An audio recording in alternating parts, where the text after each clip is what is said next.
방금 읽은 본문의 말씀 마태복음 28장 1절로 10절 그리고 16절에서 20절의 말씀을 가지고 말씀대로 살아나셨느니라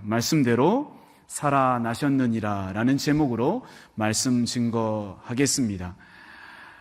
제가 오늘 연합예배 갔다 와서 오랜만에 연합예배로 드리는 그 은혜가 참 감사했습니다.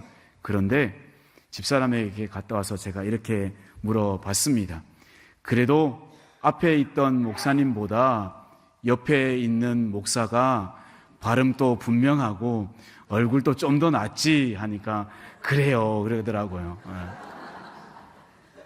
저 또한 우리 성도님들 보니까 다른 교회 성도님들도 물론 은혜스러운 얼굴들로 다 하고 오셨지만 몇몇 지나가면서 인사하는 우리 성도님들이 너무 반갑고 더 좋았습니다. 진짜 새벽에 큰 은혜가 되었습니다.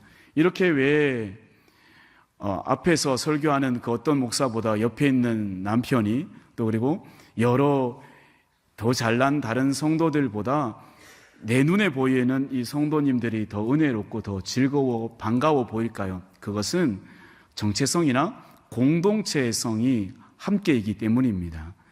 우리가 성도로 기독교인으로 함께 묶어놓은 정체성 중에 가장 분명하고 그 어떤 다른 종교 집단과 다른 정체성이 있습니다.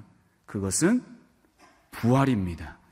다른 모든 종교들과 모든 여러 가지의 이야기하고 있는 그런 모임들에 있어서 무덤은 있으되 부활은 없습니다. 무덤 안에 시신은 그대로 있으되 빈 무덤을 가지고 있는 종교는 없습니다. 그래서 우리 예수교 기독교는 종교가 아니죠. 우리 예수교 기독교는 그냥 예수를 믿는 사람들의 모임입니다. 타 여러 신들을 섬기고 타 여러 신들에게 우상 숭배하는 그들은 종교의 일환이고 우리는 부활신앙을 가지고 예수 그리스도를 구주로 하나님을 아바 아버지로 성령님을 내 주 안에 모시는 이 모든 사람들은 부활의 신앙을 근거로 예수교라고 하는 것입니다. 우리가 지난 한 주 동안 고난주간을 달려오면서 주님의 십자가의 길을 묵상했습니다.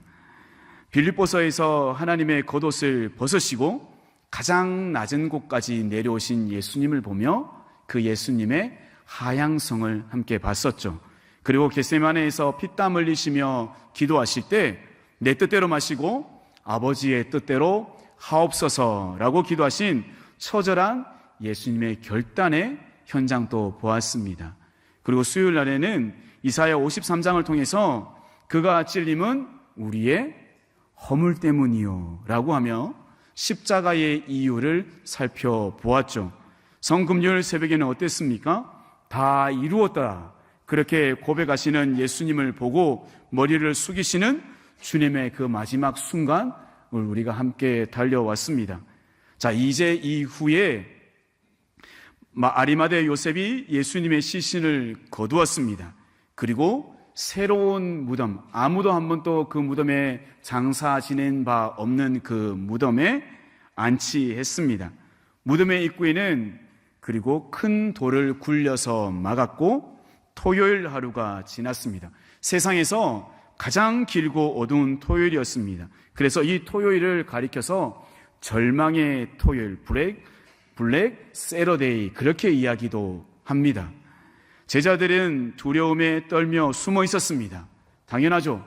예수님이 죽었으니까 그 예수님만 바라보고 있던 제자들은 동일하게 덜덜 떨며 숨어 있었습니다. 그리고 예수님을 사랑했던 여인들은 이 안식일, 토요일만 지나기를 그렇게 기다리고 있었습니다. 그리고 난 후 이제 안식 후 첫날 미명, 부활의 새벽에 여인들이 그 무덤을 찾아옵니다. 3년 동안 예수님을 따라다녔던 제자들 아닙니다. 예수님을 십자가 곁에서 끝까지 지켰던 여인들이 예수님을 사랑하고 또 사랑했기에 무덤까지 찾아온 겁니다. 그런데 그 무덤에서 인류 역사를 완전히 뒤집어 놓는 일이 벌어집니다. 예수가 사셨네. 나의 예수님이 말씀대로 살아난 것입니다. 할렐루야. 아멘. 그렇습니다. 그 빈 무덤을 오늘 한번 살펴보며 말씀대로 살아나셨느니라, 말씀대로 살아내신 그 예수님을 우리가 세 가지로 한번 살펴보겠는데, 첫 번째는 말씀대로 살아나셨다, 빈 무덤. 두 번째는 사망이 다시 주장하지 못한다, 부활의 권세. 세 번째는 갈릴리로 가라, 부활의 사명.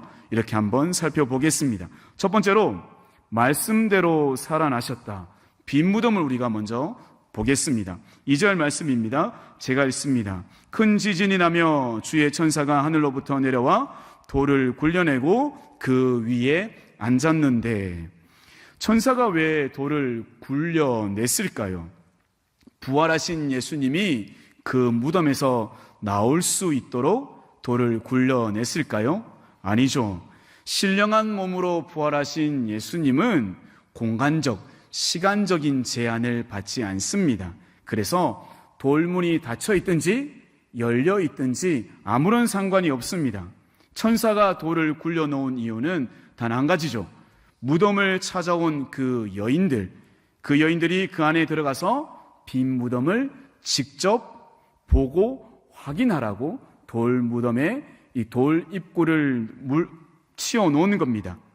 마가복음 16장 3절을 보면 여인들이 무덤으로 걸어가면서 이렇게 이야기했습니다. 서로 말하되 누가 우리를 위하여 무덤 문에서 돌을 굴려주리요 하더니, 여인들이 안식 후 그 다음날 새벽 미명에 예수님의 십자가 무덤, 예수님의 그 돌아가신 무덤에 막 총총걸음 달려가며 향유와 향품을 들고 달려가면서 이렇게 서로 이야기한 거예요. 우리가 지금 예수님의 시신에 향품을 바르러 가는데 그 앞에 돌로 막아져 있는데, 돌문으로 막아져 있는데 과연 누가 이 돌을 치워줄까? 그런 염려를 하신 것이죠. 그런데 그 염려를 천사가 오늘 돌문을 열어놓는 것을 장면을 볼 수 있습니다. 4절을 보면 무덤을 지키고 있던 로마 군병들이 먼저 천사를 만났습니다. 그 천사들은 무서워 떨며 죽은 사람과 같이 되었다, 그렇게 이야기하네요. 이 사람들은 누구이죠? 로마 군병이라고 이야기했습니다. 그들은 어떤 행동을 했습니까? 예수님의 옷을 벗기고 홍포를 입히면서 조롱했던 자들입니다. 무지하게 채찍으로 가지고 예수님을 치고 또 때리던 그런 자입니다. 예수님이 죽었는지 확인하기 위해 옆구리에 창을 찔러 물과 피를 다 쏟게 했던 그런 자들입니다. 그리고 십자가 아래에서 낄낄거리며 예수님의 옷을 나누며 또 이 옷을 제비 뽑아서 가져가자라고 그렇게 약올리던 자들입니다. 그 로마 군병들이 이제 천사 앞에서 기겁을 하고 기절할 정도로 놀랐습니다. 자, 이제 그렇게 로마 군병들은 놀라서 도망을 가고 그 뒤에 예수님의 여인들이 그 무덤 앞에 왔습니다. 그때 천사가 무서워 떨고 있는 여인들에게 이렇게 이야기하고 있습니다. 5절, 6절입니다. 함께 읽어볼까요? 천사가 여자들에게 말하여 이르되 너희는 무서워하지 말라. 그가 여기 계시지 않고 그가 말씀하시던 대로 살아나셨느니라. 와서 그가 누우셨던 곳을 보라. 성도 여러분, 말씀하시던 대로, 이 한마디가 오늘 부활의 핵심입니다. 다른 거 다 기억 안 나셔도 좋은데요, 오늘은 이 한 구절만이라도 꼭 기억하시고 돌아가셨으면 좋겠습니다. 그리고 앞으로 평생의 삶의 부활절이라고 하면 말씀대로 부활하신 그 예수님이 말씀대로 부활하셨지, 이렇게 기억하십시오. 예수님은 살아생전에 자신의 죽음과 부활을 여러 차례 예언하셨습니다. 베드로가 마태복음 16장 16절에 주는 그리스도시요 살아계신 하나님의 아들이시니이다, 그렇게 신앙 고백을 했을 때 주님은 자기가 예루살렘에 올라가 고난을 받고 죽임을 당하고 제3일 만에 살아날 것을 그렇게 말씀하셨습니다. 그리고 갈릴리에서 제자들을 모여 있을 때에도 인자가 사람들의 손에 넘겨져 죽임을 당하고 제3일에 살아나리라, 마태복음 17장에 그렇게 이야기하셨어요. 예루살렘에 올라가실 때도 마태복음 20장에 이렇게 이야기하십니다. 이방인들에게 넘겨주어 조롱하며 책짓질하며 십자가에 못 박게 할 것이니 제3일에 살아나리라. 먼 훗날에 살아나겠다 아니었어. 어떻게 이야기하고 있어요? 죽은 지 사흘 만에 살아나겠다라고, 정확하게 3일 만에라고 이야기하셨습니다. 대제사장들과 바리새인들도 이것을 알고 있었습니다. 그래서 빌라도에 찾아가서 무엇라 이야기하느냐, 이렇게 이야기합니다. 마태복음 27장 63절 64절에 저 속이던 자가 사흘 후에 다시 살아나리라 했으니 사흘까지 무덤을 굳게 지키게 하소서. 속이던 자라라고 이야기해놓고 그 자가 3일 만에 부활한다고, 살아난다라고 이야기했으니까 그 무덤을 지킬 수 있도록 사람을 보내다오, 그렇게 이야기하는 것이죠. 돌로 임봉하고 군병들까지 세웠습니다.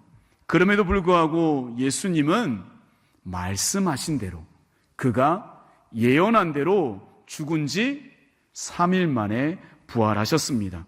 말씀하신 대로입니다. 성도 여러분, 예수님의 부활은 어느 날 갑자기 우연히 아무것도 예상하지 못했던 그 시간에 찾아온 것이 아니지요. 예언의 성취입니다. 구약의 선지자들이 이미 예언을 했습니다. 그리고 예수님 자신이 여러 차례 말씀하셨습니다. 그 말씀 그대로 이루어진 것입니다. 고난주간 동안 우리가 보아왔습니다.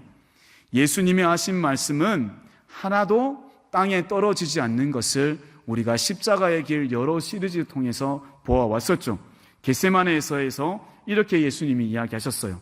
너희가 다 나를 버리리라. 그렇게 이야기하시자 제자들이 다 도망갔습니다.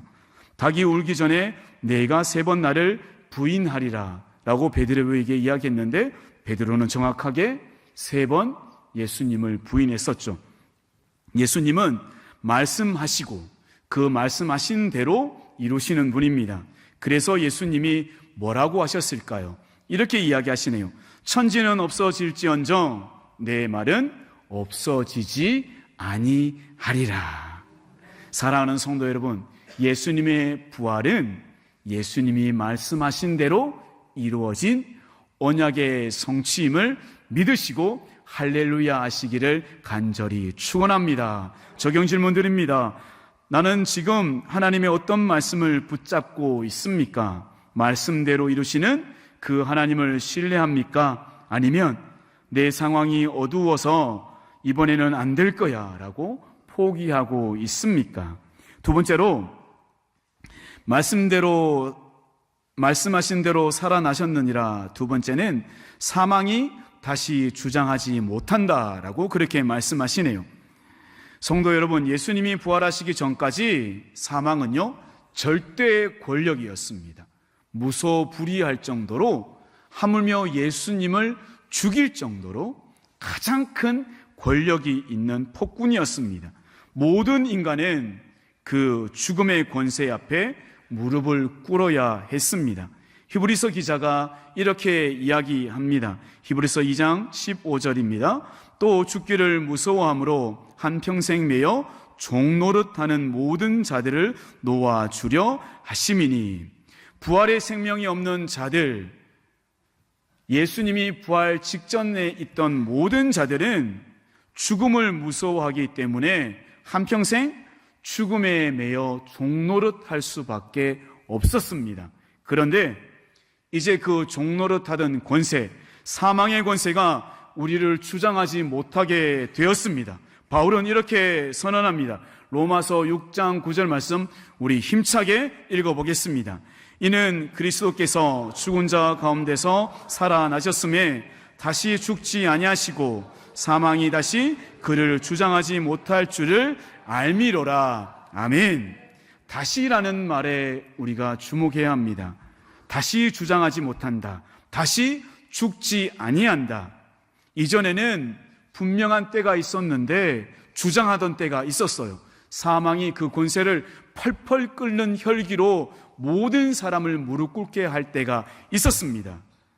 예수를 믿기 전에는 우리가 사망의 지배, 죽음의 권세 앞에 지배당하고 종노릇했습니다. 그러나 오늘 부활절 이후, 예수 그리스도께서 부활하신 이후 우리가 믿는 모든 자들, 부활을 믿는 모든 자들은 이제 달라지고 아닙니다.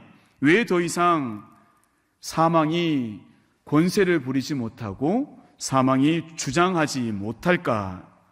사망이 우리를 지배할 수 있었던 근거는 단 하나였습니다. 사망이 우리를 왕노릇, 우리는 사망의 종노릇하는 근거는 우리 안에 해결되지 못했던 죄 때문입니다. 죄, 그 권세 때문에 우리는 사망의 종노릇 했습니다. 그래서 로마서 6장 23절에 죄의 삭은 사망이라. 죄가 그대로 가지고 있으면 사망, 죽을 수밖에 없느니라. 그렇게 이야기합니다. 우리 안에 해결되지 못한 그 죄를 근거로 사망이 우리 가운데에 왕노릇했던 것이죠. 그런데 성금요일 새벽에 우리가 이렇게 들었습니다. 다 이루었느니라. 예수께서 십자가 위에서 못 박히시면서 마지막 그 한마디 하셨습니다. 함께요. 다 이루었느니라. 테텔레스타이라고 이야기하셨습니다. 이 말은 우리의 모든 죄값을 완불되었다. 다 치루었다. 사망이 우리를 더 이상 주장할 수 없게 만들어주는 근거입니다. 곧 해결되지 못한 죄가 십자가에서 완벽하게 해결되었다. 그리고 예수님이 사흘 만에 부활하심으로 사망의 모든 권세가 자체가 깨어진 겁니다. 만약에 부활 이전이라면 사망이 해결된 것으로만 머물렀을 겁니다. 죄가 해결된 것으로만 머물렀을 겁니다. 그런데 돌아가시고 부활하심으로 이전의 모든 사망과 죄가 어떻게 됐느냐? 깨어져 버린 겁니다. 예수님이 죽었다라는 것으로 마무리됐다면 다시 우리는 그 사망의 권세 밑에 죄의 종노릇 할 수밖에 없는 것으로 회귀하겠지만 예수님이 부활하심으로 모든 사망과 죄가 깨어져 버려서 없어진 겁니다. 그러니 우리가 지금 누리고 있는 이 부활의 자유는 평생의 자유로 누릴 수 있는 것입니다. 사랑하는 성도 여러분, 다시 죄의 종노릇, 사망의 그늘 아래 되돌아가는 어리석은 일 하지 마시기 바랍니다. 왜일까요? 예수님이 깨워놓으셨다고요. 그럼 우리가 지금 누리고 있는 두려움과 공포와 염려와 근심과 걱정은 다 무엇일까요? 허구입니다. 없는 것이죠. 없는 것인데 그 허상을 우리 마음과 생각에 집어넣는 겁니다. 너는 곧 죽을 거야. 너는 곧 그 죄 때문에 천벌받을 거야. 너는 다른 사람을 찌르고 찔렀기 때문에 너 역시도 찔릴 거야. 이 모든 우리에게 주는 염려, 걱정, 근심, 공포, 좌절, 그리고 나는 죽을 죄인이다라고 했던 이 모든 것들은 이미 예수가 부활하시고 십자가에 돌아가시고 부활하심으로 없어지게 깨워놓으셨다고요. 그러니 우리 당당하게 나아갈 수 있기를 소망합니다. 모든 근거가, 사망의 종노릇 했던 모든 근거가 다 없어졌습니다. 그러니 우리가 우리의 자범죄들 때문에 회개해야 되는 것 맞지요. 그러나 원죄, 그 원죄로 우리가 사망의 종노릇 할 필요 없다는 것 꼭 명심하시길 바랍니다. 이미 사망에서 생명으로 예수님께서 요한복음 5장 24절에 이렇게 이야기하십니다. 함께 읽습니다. 내 말을 듣고 또 나를 보내신 이를 믿는 자는 영생을 얻었고 심판에 이르지 아니하나니 사망에서 생명으로 옮겼느니라. 옮겼느니라 라고 이야기하시네요. 옮겨질 것이다? 아니죠. 언젠가는 반드시 옮겨질 것이다. 아니에요.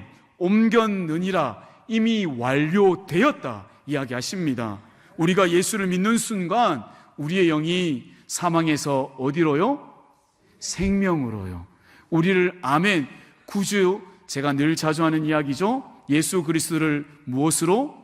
구주로, 하나님을 아바, 아버지로, 성령님을 내주하심으로, 모심으로 우리가 어떻게 된다? 사망에서 생명으로 우리가 옮겨졌느니라 입니다.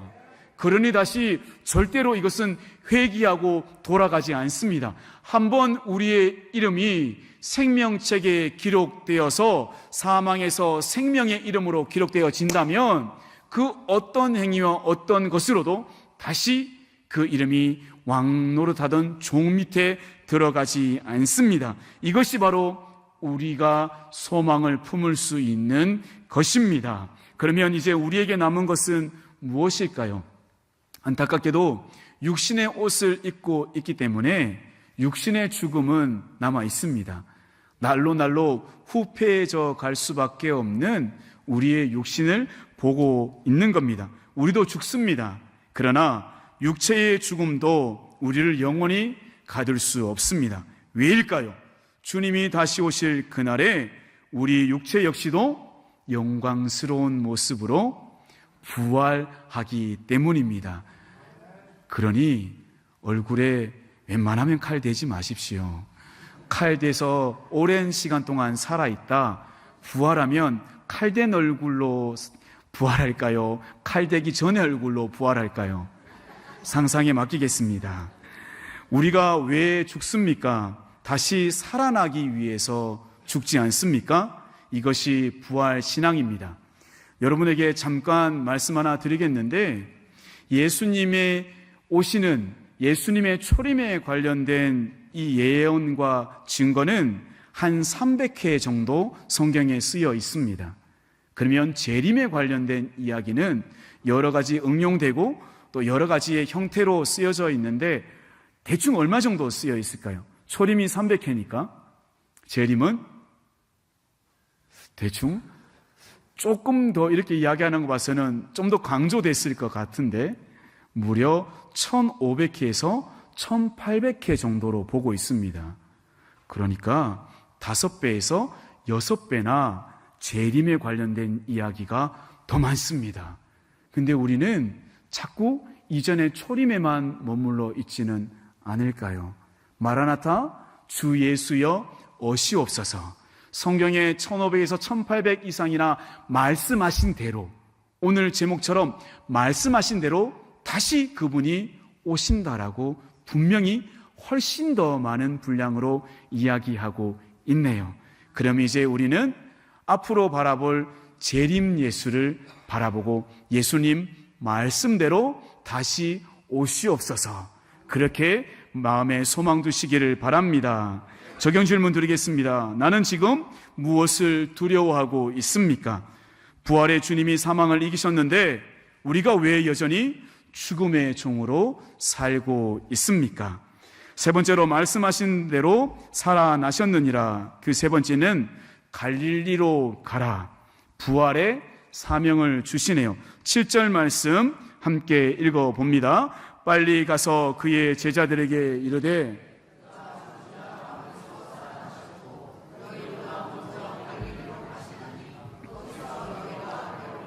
아멘. 왜 갈릴리일까? 천사가 여인들에게 이렇게 이야기하고 있죠. 제자들에게 갈릴리로 가라라고 그렇게 이야기합니다. 10절에서도 부활하신 주님이 친히 나타나셔서 같은 말씀을 하시네요.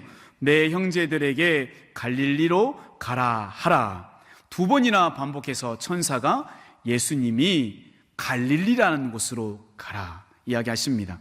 분명히 중요하기 때문에 이 갈릴리가 어떠한 목적과 의미가 있기 때문에 두 번이나 반복해서 이야기하시겠죠. 성전이 있는 예루살렘도 아니었어요. 갈릴리로 가라 이야기하시네요. 갈릴리는 제자들이 처음 예수를 만난 그런 곳입니다. 나를 따르라고 부르심을 받은 그런 장소이죠. 사람을 낚는 어부가 되라라고 그렇게 사명을 받은 곳입니다. 소명과 사명이 한꺼번에 이루어진 것이 갈릴리입니다. 부활하신 주님이 제자들을 갈릴리로 부르신 것, 그 이유는 그 처음 부르심의 자리에서 다시 사명을 회복시켜 주시기 위함입니다. 성도 여러분, 오늘 우리가 부활하신 주님을 믿으면 그 뒤에 해야 하는 것이 있어요. 우리가 많이 뒤편에 보면 다시 가라라고 재생산하는 것을 이야기하는데, 재생산하기 이전에 완벽하게 해야 될 것이 하나가 있네요. 어디로 가라? 갈릴리로 가라. 재생산의 사명을 받기 위해서 달려가야 할 곳은 우리가 처음 주님을 만났던 곳, 예수님이 우리를 불러주셔서 인격적으로 소명 누구누구야 라고 불러주셨던 그 장소, 그리고 나에게 이것을 하라라고 사명 주셨던 그곳, 그 갈릴리로 먼저 가야지만 그곳에서부터 재생산의 능력이 나타나는 것입니다. 사랑하는 성도 여러분, 16절 말씀에 보니까 이렇게 나와 있습니다. 11 제자가 갈릴리에 가서 예수께서 지시한 산에 이름에 드디어 이들이 갈릴리에 갔습니다. 이 사람들은 누구일까요? 겟세마네에서 다 도망친 사람들입니다. 베드로는 3번이나 부인했습니다. 제가 요한복음 주일날 우리가 새벽 시간에 계속 보며 요한복음에서 예수님이 나는 누구이다 라고 하면서 몇 번이나 걸쳐서 에고 에이미라고 그렇게 자기 자신을 드러냈다고 이야기했죠. 그런데 베드로는 이에 반해서 반대되는 말로 나는 그가 아니다. 뭐라고 얘기했어요? 나는 그가 아니다 라고 그렇게 3번이나 부인했었습니다. 나머지 모든 사람이 다 뿔뿔이 흩어졌습니다.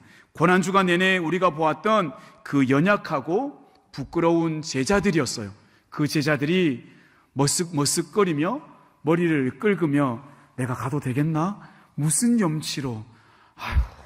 예수님이 오라라고 이야기하셨다는데, 그 예수님이 부활하셨다고 하는데 내가 민망해서 어떻게 그 자리에 가지?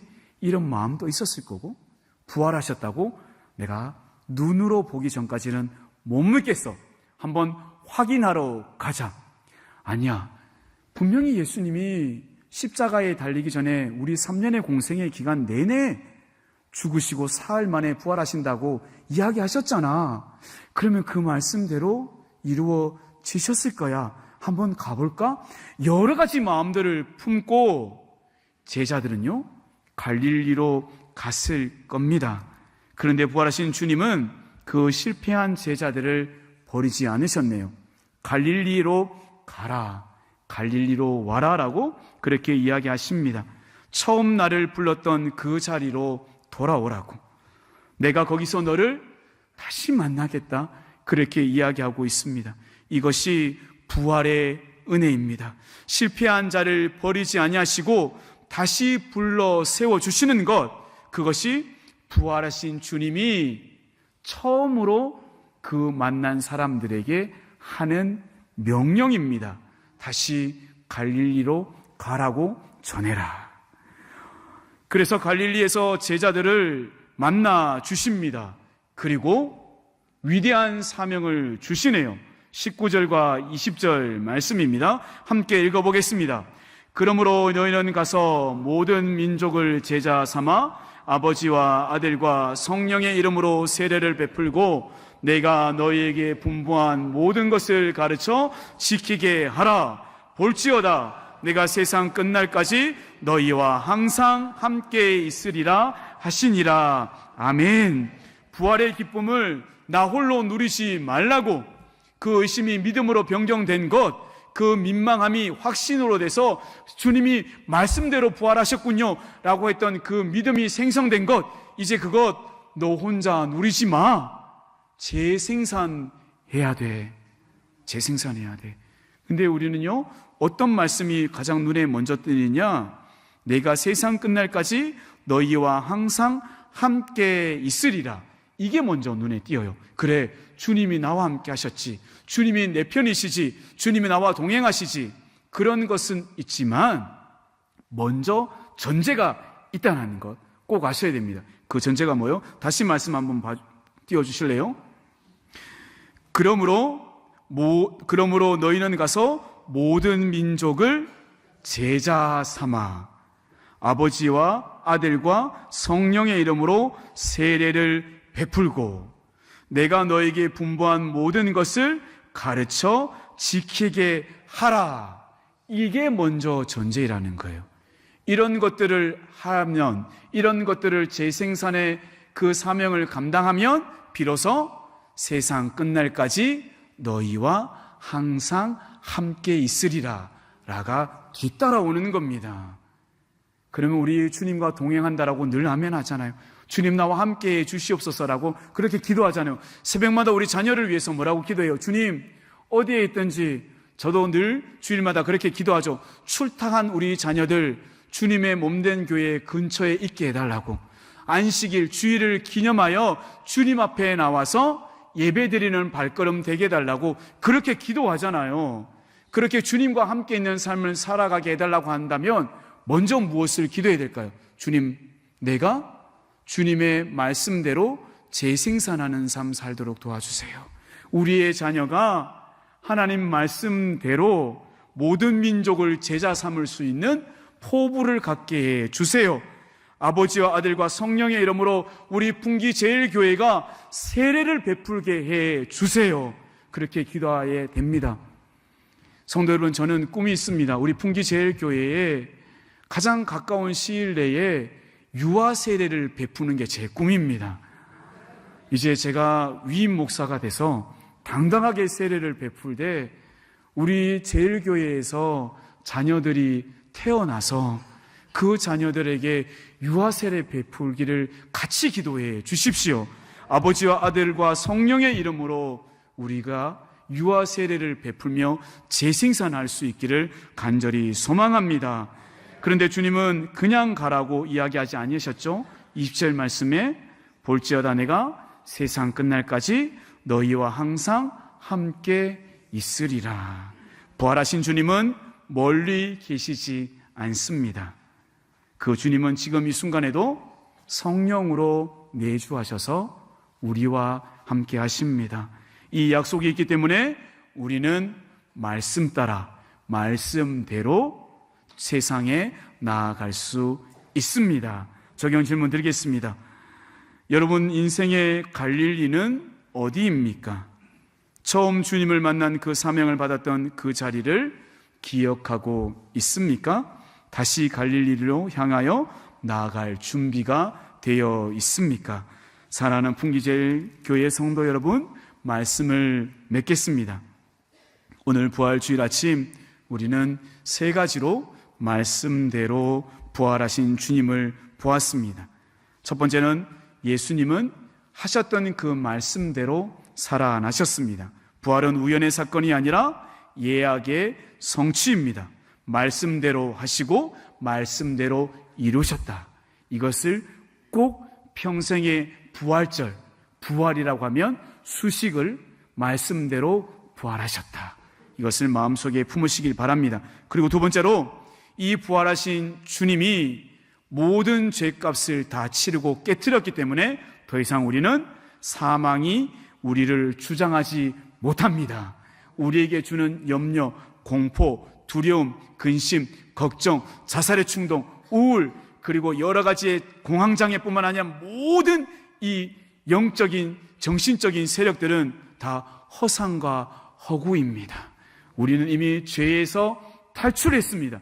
죄에서 모든 것이 없어졌는 것을 다 이루었다로 통해서 선포하시길 바랍니다. 세 번째로 말씀대로 살아나셨느니라. 그것은 이후에 갈릴리로 가라 하십니다. 내가 이제 새롭게 태어났으니 새 사명 받아야 되겠죠. 부활하신 그 주님이 갈릴리로 가라 하셨던 그 이유는 다시 새로운 사명 받아라, 재생산해라, 부활했는 것 너 혼자 품지 말고 아버지의 이름 그 이름으로 세례를 베풀라고 사마리아와 땅끝까지 이르러 내 증인이 되라. 그런데 그러면 어떻게 하겠다? 내가 너희와 항상 함께 하겠다. 그렇게 약속하셨습니다. 부활의 아침, 죽음 앞에서도 두려워하지 않고 잃어버린 사명을 다시 회복하고 세상 끝날까지 함께 하시리라 그 약속을 붙잡고 각자의 삶의 현장에 담대히 나가는 부활의 증인, 말씀대로 다시 살아나셨느니라 증언할 수 있는 여러분들이 되시기를 간절히 축원합니다.